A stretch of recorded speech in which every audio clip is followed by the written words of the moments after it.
লিংকে যখন প্রহরীরা মারতেই যাচ্ছিল তখনই সে হাঁচি দিলে চিইউ সেখানে চলে আসে আর তাকে প্রোটেক্ট করে। সব প্রহরীদের সঙ্গে লড়াই করার ফলে তারা ভয়ে সেখানে থেকে চলে যায়। এখন সে তাদের বাপ বেটিকে মারতে যাচ্ছিল, তখনই ইউয়ানের বাবা ইউয়ানের পেটে চাকু ঢুকিয়ে দেয়। এটা দেখে ইউয়ান তার বাবাকে বলে, আমি জানতাম ছোট থেকে আজ পর্যন্ত কখনোই তুমি আমাকে ভালোবাসোনি। এটা বলে সে ওখানেই পড়ে মারা যায়। লিং এখন তাকে জিজ্ঞাসা করে, সত্যি করে বলুন আমার মৌ পরিবারকে কারা ফাঁসিয়েছিল? তিনি বলেন, আমি তার চেহারা তো দেখিনি, তবে সে তোমার পরিবারের তোমাকেই খুঁজে বেড়াচ্ছিল। এমনকি সে জুয়ানজু জেড নামক একটা মূল্যবান পাথরও খুঁজে বেড়াচ্ছিল। এছাড়া আমি আর কিছুই জানি না।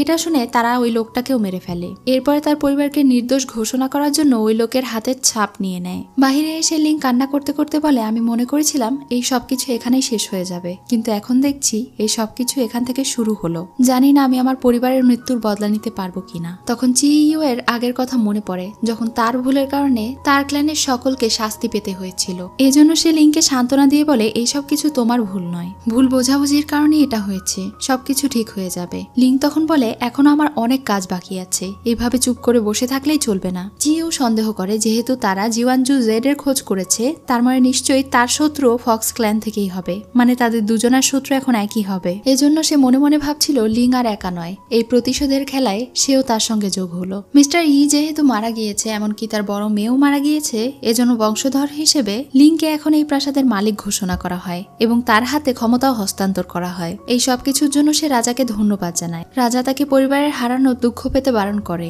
লিং এখন তাকে একটা কাগজ দিয়ে বলে তার বাবা মারা যাওয়ার আগে এটা দিয়েছে।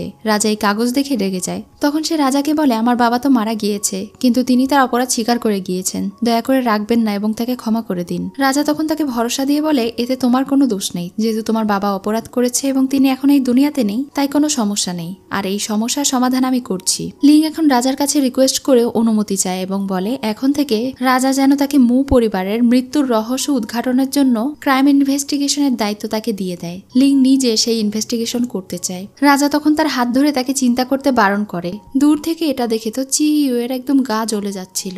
সে কিছু কেক নিয়ে রাজার সামনে চলে যায় যেন রাজা আর লিংকে স্পর্শ করতে না পারে। লিং রাজাকে মাইন্ড করতে বারণ করে আর বলে, সে আমার ভাইয়ের মতো। তখন রাজা একটু অবাক দৃষ্টিতে বলে, সে তোমার ভাইয়ের মতো আসলেই? কথা যেন আর বেশি বৃদ্ধি না পায়, এজন্য সে রাজার সামনে চায়ের কাপ রাখে। তাদের দুজনকেই চা খেতে দেয় যেন তাদের মাইন্ড একটু ডাইভার্ট হয়ে যায়। এরপর সে রাজাকে বলে, আগামীকালকে ল্যাটিন ফেস্টিভ্যাল আছে, অবশ্যই আপনি আসবেন। সে রাজাকে আমন্ত্রণ করে। তখন রাজা সেখানে থেকে চলে যায়। পরদিন রাতে ল্যাটিন ফেস্টিভ্যাল উৎসবে রাজা এসেছিল। সে মনে মনে লিংকেই খুঁজে বেড়াচ্ছিল। কিছুক্ষণ পরে সেখানে লিং চলে আসে আর রাজাকে বলে, আমি আপনাদের সবার সামনে কিছু উপস্থাপন করতে চাই, আশা করি আপনাদের ভালো লাগবে। রাজা তাকে অনুমতি দিলে সে তার কাজ শুরু করে। সে একটা কাঠের চামচের সাহায্যে সেখানে আগুনের ফুলকি তৈরি করে। এটা চারিদিকে আতশবাতির মতো এত সুন্দর করে ছড়িয়ে পড়ছিল যে রাজা এটা দেখে অনেক অবাক হয়ে যায়। দূর থেকে চিইউ তাকে এক দৃষ্টিতে দেখছিল। এমনকি এই দৃশ্যটা দেখে তো রাজারও মন ভরে যায়। এটা করতে করতে হঠাৎ করে লিং পড়ে যাবে, তখনই চিইউ গিয়ে তাকে ধরে। আর এই বিষয়টা রাজার খুব একটা ভালো লাগে না, কিন্তু তারপরেও সে হজম করে নেয়। রাজা তাকে এখানে দেখে একটা সুন্দর কবিতা বলে, যেখানে রাজা তাকে বসন্তের কোমল চেরি ফুলের সঙ্গে তুলনা করেছিল। এটা শুনে তো চিইউ এর আবারও জেলাস ফিল হয় আর সে লিংকে নিয়ে সেখানে থেকে চলে যায়। বাহিরে এসে সে তাকে শাসন করে বলে, তুমি রাজার সামনে এত সুন্দর কর্তব্য দেখাচ্ছ কেন? তুমি কি নিজের সৌন্দর্য দেখিয়ে রাজাকে ইমপ্রেস করতে চাও? কিন্তু তাকে অবাক করে দিয়ে লিং বলে, তোমার কি এই গিফট পছন্দ হয়েছে? এটা আমি তোমার জন্য করেছি, আজকে তোমার জন্মদিন, হ্যাপি বার্থডে। এটা শুনে তার আগের কথা মনে পড়ে, যখন সে তার ক্ল্যানের রাজা ছিল আর তাকে সবাই এভাবে বার্থডে উইশ করতো। তাই সে তাকে আস্তে করে থ্যাংক ইউ বলে, কারণ সে তাকে ভুল বুঝেছে। আর রাজার সঙ্গে তার হিংসে করারই বা কি প্রয়োজন, কারণ রাজা তো সম্পর্কে তার ভাই হয়। সে এই সব কিছু করছে রাজাকে ইমপ্রেস করার জন্য, এটা ঠিক, কারণ সে তার মু পরিবারের নাম মুছে যেতে দিবে না। সে চায় তার মু পরিবারের নাম সবাই আবারও জানুক, তার পরিবারের ভালো কাজগুলো সবাই আবারও মনে করুক এবং তাদের সম্মান ফিরে আসুক। এখন এই কাজে চিইউ তাকে সাহায্য করলে করবে আর নয়তো না করবে। তখন চিইউ তার হাত ধরে বলে, আমি তোমাকে সাহায্য করব, আমি তোমার পাশেই আছি। লিং সেখানে থেকে চলে যাওয়ার পরে চিইউ একটা দোকানে যায়। সেখানে গিয়ে সে নিজে হাতে কেক তৈরি করে আর লিংকে নিয়ে এসে দেয়। লিং দেখে এটা একটা ফিনিক্স কেক, কিন্তু পুড়ে গিয়েছিল। এটা বলার কারণে চিইউ সেটা নিয়ে নেয়। তখন লিং তাকে বলে, তুমি আমাকে একটা গিফট দিয়ে সেটা নিতে পারো না? এটা আমি খেতে চাই, আমাকে ফিরিয়ে দাও। কিন্তু সে রেগে তাকে এটা দিচ্ছিল না। এরপরে তারা খুনসুটি করতে করতে সেখানে থেকে চলে যায়। এবার লিং যখন ইম্পেরিয়াল লাইব্রেরিতে যায়, সেখানে গিয়ে সে একটা দলিল দেখতে পায়, যে দলিলের মাধ্যমেই তার পুরো পরিবারকে মেরে ফেলা হয়েছিল। মাত্র সামান্য কয়েকটা অভিযোগেই তার পুরো পরিবারকে ফাঁসানো হয়েছে এবং মেরে ফেলা হয়েছে। এটা দেখে তো সে অনেক বেশি কষ্ট পায়, তার হাতে ক্ষত করতে শুরু করে। সেই একই ক্ষত চিইউ এর হাতে হলে সে বুঝতে পারে লিং নিজেকে আঘাত দিচ্ছে। লিং যখন যখন পড়ে যাচ্ছিল তখনই সে গিয়ে তাকে সামলায়। তখন লিং তাকে জড়িয়ে ধরে অনেক কান্না করতে শুরু করে আর বলে, মাত্র এই কয়েকটা দোষের জন্য আমার পুরো পরিবারকে কেন মেরে ফেলা হলো, কেন আমার পুরো পরিবার এখনো জাস্টিস পেল না, এসব বলে কান্না করছিল। তখনই সেখানে ইম্পেরিয়াল কোর্টের লোক চলে আসে। সে তাদের দুজনকেই পাকড়াও করে, কারণ এখানে ঢোকা ইলিগাল। স্বয়ং রাজাও যদি এখানে আসতে চায় তাকে অনুমতি নিয়ে আসতে হবে। সেই জায়গায় লিং কেন এখানে এলো? চিইউ যেহেতু মারামারি করছিল এজন্য তাকে দমিয়ে রাখার জন্য লিং এর গলায় তরোয়াল ধরে। এরপরে তারা চিইউকে অজ্ঞান করে লিংকে আটক করে। তাদের দুজনকে একটা ঘরে বন্দি করে রাখা ছিল। চিইউ তখন তার পা দিয়ে তরোয়াল দিয়ে লিং এর হাতে থাকা বাঁধন খুলে দেয়। তখন লিং তাকে মুক্ত করে। তারা দুজন বেরিয়ে যাবে, তখনই সেখানে লোক চলে আসে। এই লোকটা হলো লি চাং, আর সেই হলো ইম্পেরিয়াল কোর্টের ম্যানেজার। আর এই লোকটা হলো ফক্স ক্ল্যানের সদস্য। এই লোকের আদেশেই তার পুরো পরিবারকে মেরে ফেলা হয়েছিল।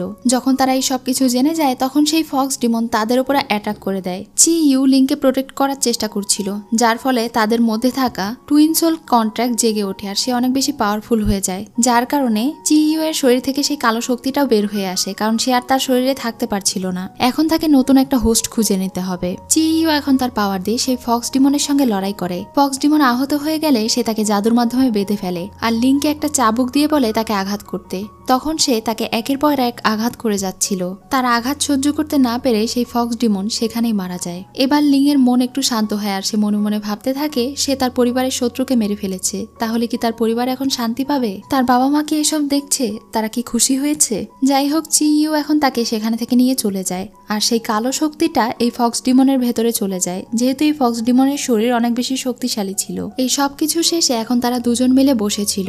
লিং এখন চিইউকে জিজ্ঞাসা করে আসলে এই জুয়ান জেডটা কি আর কেন ফক্স ক্ল্যানের লোকেরা এটার পেছনে পড়ে আছে। তখন চিইউ তাকে অনেক বছর আগের ঘটনা বলে। অনেক বছর আগে ফিনিক্স গডেরা স্কারলেট ফ্লেম ক্ল্যান তৈরি করেছিল। সেখানে চিইউ স্কারলেট ফ্লেম জেনারেল ছিল। সে স্কারলেট ফ্লেম ক্ল্যানের রাজা ইয়ানলিন সঙ্গে বড় হয়েছিল। অনেক বছর ধরে তাদের ক্ল্যানের সঙ্গে ফক্স ক্ল্যানের যুদ্ধ চলছিল। তখন সে তাদের রাজাকে বলেছিল ফক্স ক্ল্যানের রাজকন্যা বাইলিকে বিয়ে করার জন্য, কিন্তু এটা ছিল তার জীবনের সবচেয়ে বড় ভুল, কারণ যখন ফক্স প্রিন্সেস বাইলি তাদের ক্ল্যানে বউ হয়ে আসে তখন থেকে তাদের শান্তি উবে যায়। বাইলি সেই সময় তাকে এমন একটা আঘাত করেছিল যার কারণে সমস্ত পাওয়ার সে হারিয়ে ফেলেছিল। এমনকি সে আর মানুষদের মতো কোনো আঘাত অনুভব করতে পারতো না। আর জুয়ান জু জেড ছিল তাদের ক্ল্যানেরই অনেক মূল্যবান একটা আর্টিফ্যাক্ট। এটা ব্যবহার করে ডিমন ক্ল্যানকে সিল করেও রাখা যেত, কারণ এটার ভেতরে ছিল সূর্যের শক্তি। তাই ওই জেড যদি কেউ হাসিল করতে পারে তাহলে সে সূর্য দেবতার পাওয়ার পেয়ে যাবে। আর এটাকে রক্ষা করার জন্যই সে ওই জেড নিচে ফেলে দিয়েছিল। এই সবকিছুই তার দোষ। যদি সে ওই বাইলিকে বিশ্বাস না করতো তাহলে এমনটা হতো না। লিং তাকে মন খারাপ করতে বারণ করে আর বলে এসব কিছু তোমার ভুল নয়, আমি তোমাকে সাহায্য করব ওই জেড দিয়ে তোমার ক্ল্যান উদ্ধার করার জন্য। চিইউ তখন বলে তুমি কি জানো এই জেড তোমার শরীরের সঙ্গে মিশে গিয়েছে? তুমি যদি এই জেড ব্যবহার করো এবং নিজেকে স্যাক্রিফাইস করে আমার ক্ল্যানকে উদ্ধারও করো, তারপরে তুমি মারা যাওয়ার পরে সূর্যের অসম্ভব তাপে পুড়তে থাকবে। তুমি কি এটা সহ্য করতে পারবে? তোমার কি ভয় লাগছে না? তখন সে কিছুক্ষণ ভেবে বলে না, আমি প্রস্তুত। এটা বলেই সে চিইউকে কিস করে দেয়। তখন চিইউ তাকে কিস করে। পরদিন সকালে যখন সে ঘুম থেকে ওঠে তখন তার পাশে সাদা পোশাক পরা একটা মেয়ে ছিল।